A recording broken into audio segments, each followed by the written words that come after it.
What's going on, gamers? It's your friendly neighborhood gamer PTK Bland back in the building with another weekly video. How is everybody feeling today, man? But before we dive into today's video, just want to say smash that like button, subscribe, support the channel, share the videos across all the social medias. If you guys don't know, all of that is in info down in the description. I greatly appreciate the continued support on the channel and the videos. Things are only going to get better the more you guys uh, subscribe as well as support the channel. Thank you guys once again so much. It's been amazing and amazing support over the last few weeks. So let's go ahead and just dive right into the video. I don't want to hold you guys on too long. As you guys know, as you can see by the thumbnail, we're talking a little bit of Anthem here. Now, obviously, I don't want to say Anthem's become a running joke, but Anthem, if you don't know, is a game that personally for me, I looked forward to this game for a while. This was a game that I figured for myself that I was going to get lost in. It was a game that for me as a looter shooter fan, I thought this is going to replace Destiny, The Division, Borderlands. This is going to replace all of that for me, and I'll be diving into this game and spending the majority of my time playing this game. Now, I'm not the only one that felt like that, but that's based on the information they gave us and everything they showed prior to the game being released. It looked like it was going to be that kind of game. Now, things didn't necessarily pan out that way. The game came out. It had a lot of technical issues, no real story, no real end game content, and it kind of fell flat on its face. But nevertheless, lo and behold, BioWare tweeted out some information today along with a couple pictures that I'm going to go ahead and throw up on the screen here in a minute. But they tweeted out some new information. So the first picture I'm going to go ahead and throw up on the screen. As you guys can see, the entire HUD looks completely different as far as the menu when you go into your Javelin. As you guys can see, you got the grenades up on the right-hand side. I see a new heavy axe, seeker missiles. The entire layout looks completely different. A couple of the things they talked about here as far as some of the changes that we're going to make. These are just some quick bullet points that they went over. Once again, the link for the actual article is in the description below, but I'm going to run through a few things and why I'm excited about these changes, okay? One, choice and experimentation in your loadout. This is a thing that I always felt was an issue with Anthem.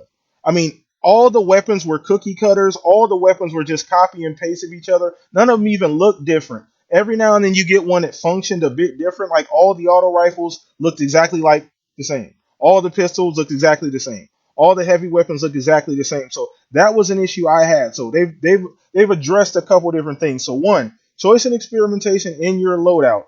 All items are categorized to one of the 11 available equipment slots. Weapons are either primary or secondary, allowing distinctiveness in their role.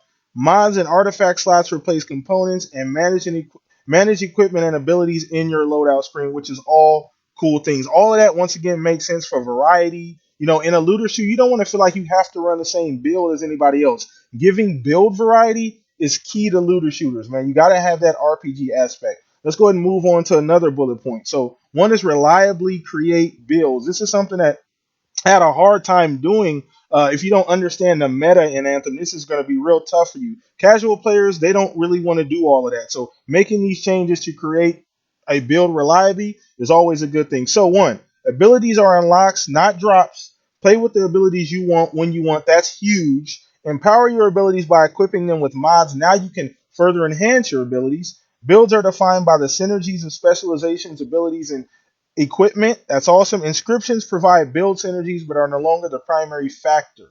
So your build is not based around one single additional thing that's going to enhance or tie those builds together and synergize them like it was previously, which is kind of cool.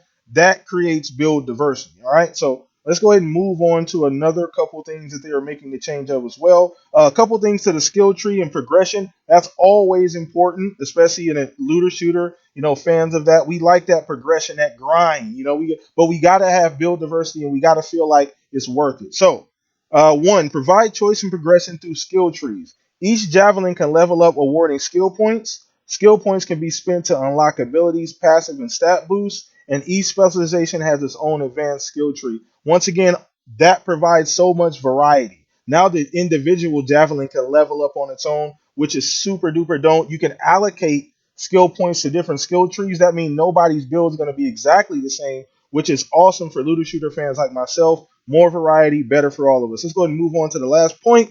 Expand on the fantasy and play styles of each javelin.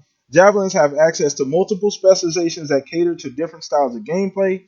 Each javelin now wields a powerful artifact that can be customized. So more customization to the actual javelin, your skill set, your skill tree, your abilities, all these different things were lacking in the original build of Anthem.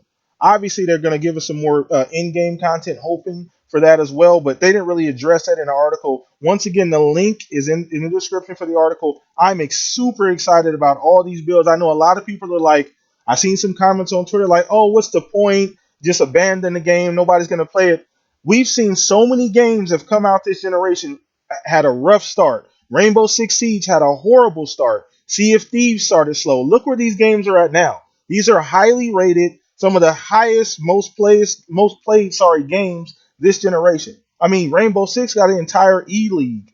You know, Sea of Thieves gets what 15 to 20 million players a month. So let's give these developers a chance to kind of reconcile. I'm actually just glad to see there's some movement. I worried for a while that they weren't going to do anything and just hopefully Anthem just got swept under the rug. I'm glad to see there's movement. They're really actively working on the game. So once again, guys, let me know down in the comment section. What do you think about this update? What do you think about Anthem 2.0? Are you going to play it? Are you picking it up? You know, let me know once again, man. I appreciate the continued support. Love, peace. Hit that like button. Subscribe to the channel. I am out.